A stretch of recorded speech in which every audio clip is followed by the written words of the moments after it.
With the ideal packaging solution in place, the last step of the IQ process is to help communicate the sustainable attributes of the packaging solution. This can take shape in a number of ways.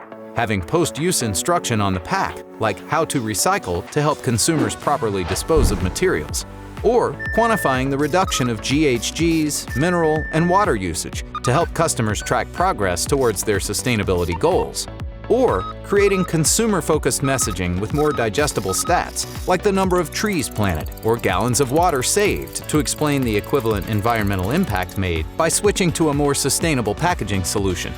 In a recent project, the IQ team designed a complete packaging overhaul for a direct-to-consumer company.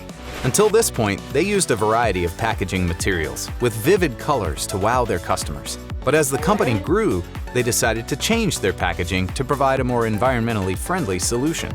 Pregis's packaging engineers designed and validated a solution that included using a wider variety of box dimensions to right-size orders, reducing ink usage, and moving to FSC-certified 100% recycled paper pads inside each box. To quantify the environmental impact of the packaging update, the engineers ran the EcoGauge and Compass tool, which showed the new packaging had the equivalent environmental impact of saving over 31,000 trees, eliminating the emissions of over 1,000 passenger vehicles, and saving nearly 100 million gallons of water.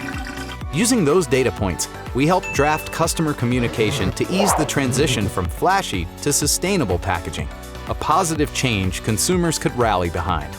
It's crucial for the environment that companies are acting more sustainably, but it's also important that they can communicate that value onto their stakeholders.